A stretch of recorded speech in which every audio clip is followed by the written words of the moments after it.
తిరుపతి జిల్లా నాయుడుపేట పట్టణంలోని 14వ వార్డు గరిడి వీధిలో సామాజిక పింఛన్ల పంపిణీ కార్యక్రమం నిర్వహించారు. ఈ కార్యక్రమంలో సూళ్లూరుపేట శాసనసభ్యులు నెలవల విజయశ్రీ పాల్గొని లబ్ధిదారులకు పింఛన్లు అందజేశారు.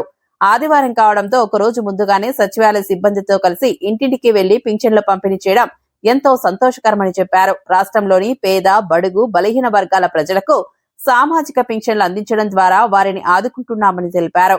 పింఛన్ల పెంపుతో లబ్ధిదారుల ముఖాల్లో ఆనందం కనిపిస్తోందని చెప్పారు.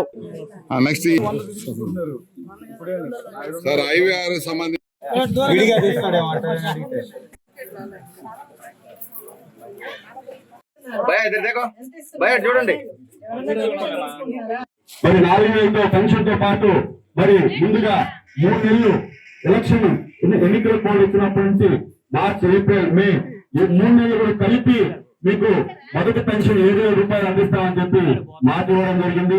దాంట్లో భాగంగా 1.5 సంవత్సరం క్రితం మీరందరూ ఏర్పాటు చేసిన ప్రభుత్వం రాగానే మీ అందరూ కూడా 7,000 రూపాయలు చేరాలి. 7,000 రూపాయలు మొత్తం 3 నెలలు కూడా కలిపి ఫస్ట్ పెన్షన్ మన కూటమి ప్రభుత్వం, మా నాయకుడు చంద్రబాబు నాయుడు గారు, మరి అదేవిధంగా మన ఎమ్మెల్యే గారు చేయడం ప్రతి ఒక్కరికి 7,000 చేరాలి లేదా? మరి మాట తప్పని ప్రభుత్వం పెన్షన్లు ఇచ్చేవారు. కానీ ఇప్పుడు ఆ పరిస్థితి లేకుండా 1వ తారీఖు ఒకవేళ ఆదివారం వస్తే ముందు రోజే ఎవరు కూడా అవాతాతలు ఎవరు మందులకి కానీ వాటికి ఇబ్బంది పడకుండా ఈ రోజు ముందు రోజే మనకు పెన్షన్లు పంపిణీ చేయమని మన ముఖ్యమంత్రి వర్యులు శ్రీ నారా చంద్రబాబు నాయుడు గారు ఆదేశాల మేరకు ఒక రోజు ముందుగానే మనము అందరికీ కూడా పెన్షన్లు అందజేస్తాం. అది కూడా తెల్లవారుజామున 5:30 నుంచి మొదలుపెట్టి మధ్యాహ్నం లోపు పెన్షన్లను, అది కూడా సచివాలయం సిబ్బంది పొద్దుటి నుంచి కూడా ముందు రోజు నుంచి ఎవరెవరికి ఎన్ని పెన్షన్లు ఏంటి అని చెక్ చేసుకొని అన్నిటికి కూడా రెడీగా పెట్టుకొని ఉదయం 5:30 నుంచి సచివాలయం సిబ్బంది కూడా యాక్టివ్ గా ప్రతి ఇంటికి వెళ్లి అందరినీ చూసుకొని అందరికి అందజేయడం జరుగుతుంది. అలాగే అధికారులతో పాటు ఇక్కడ ప్రజా ప్రతినిధులు కూడా ఈ పెన్షన్ కార్యక్రమాలకి వచ్చి వాళ్ళకి ప్రాపర్ గా అందుతుందో లేదో తెలుసుకొని, అలాగే ఒక వార్డుకి వచ్చి ఆ వార్డు సమస్యలు తెలుసుకొని మీ అందరికీ పథకాలు అందేలాగా చూడడం బాధ్యతగా తీసుకొని మేమందరం కూడా ప్రతి నెల 1వ తారీఖు వచ్చి మీకు పెన్షన్లు పంపిణీ చేస్తున్నాం. మీరు ఒకటే గుర్తు పెట్టుకోవాలి, మన ముఖ్యమంత్రి వర్యులు చంద్రబాబు నాయుడు గారు వస్తుంది, వాళ్ళు ఏదో ఒక మాట చెప్పి మిమ్మల్ని మభ్య పెడతారు. మళ్ళీ వైసీపీ కోటేస్తే ఎక్కడున్న స్థలాలు అక్కడే, ఎక్కడున్న అభివృద్ధి అక్కడే ఆగిపోతాయి. ఇప్పుడే వాళ్ళు ఎవరో వచ్చి టిట్కో ఇళ్ల కోసం అడిగారు. గతంలో 2018లో మనకు ఇల్లు 70% అయిపోయింది. ఆ రోజు వాళ్ళు అనుకోని ఉంటే ఆ మిగిలిన 20% పూర్తి చేసి పేదవాళ్ళకి ఇల్లు అందించుండొచ్చు. కానీ అందించలేదు. ఎందుకంటే మంచి పేరు చంద్రబాబు నాయుడు గారికి వస్తుంది, టిట్కో ఇల్లు నిర్మించారని.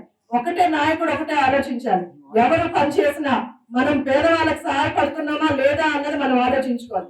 అలాంటి నాయకత్వాన్ని మనం బలపరచుకోవాలి, అలాంటి నాయకత్వాన్ని మనం ముందు తీసుకెళ్ళాలి. చంద్రబాబు నాయుడు గారు ఒకవేళ ఇప్పుడు ఈ తల్లి వందనం కావచ్చు, ఇవన్నీ కూడా ముందు గతంలో వైసీపీ ప్రభుత్వంలో జరుగుతున్నవి, అవన్నీ కొంత మెరుగుపరిచి మళ్ళీ మీకు అందిస్తున్నారు. ఏవి కూడా ఆయన ఆపలేదు. ఎందుకంటే పేదవాళ్ళకి సహాయం చేసే ఏ విషయాన్నైనా కూడా ఆయన ముందుకు తీసుకెళ్తారో లేదా దాన్ని కొంచెం డెవలప్ చేసి ముందుకు తీసుకెళ్తారు తప్ప ఏవి కూడా ఆపరు. కాబట్టి మీరందరూ కూడా వచ్చే రాబోయే లోకల్ బాడీ ఎలక్షన్స్ లో కూడా మన వాళ్ళని ఆశీర్వదించండి. ఖచ్చితంగా మీ అందరికి అండగా నిలబడతారు. వార్డు మెంబర్లు కావచ్చు, అందరు కూడా మీకు అండగా ఉంటారు.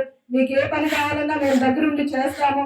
అలాగే 29లో కూడా చంద్రబాబు నాయుడు గారిని, లోకేష్ గారిని, అలాగే పవన్ కళ్యాణ్ గారిని, ముగ్గురు కూడా మన రాష్ట్రానికి త్రిమూర్తుల్లాగా ఎంతో కష్టపడుతూ వాళ్ళ పరిధిలో ఎంతో కష్టపడుతున్న విషయం మీ అందరికీ తెలుసు. కాబట్టి కూటమి ప్రభుత్వాన్ని ఆశీర్వదించండి, ముందుకు తీసుకెళ్ళండి. మన రాష్ట్రం బాగుంటది, రేపు మన బిడ్డల భవిష్యత్తు బాగుంటది. మనందరం కూడా రాష్ట్రం సుభిక్షంగా ఉండాలంటే మంచి నాయకత్వాన్ని ముందుకు తీసుకెళ్ళాలి. మీరందరూ నమ్మి ముందుకు తీసుకెళ్తారని కోరుకుంటూ సెలవు తీసుకుంటాం.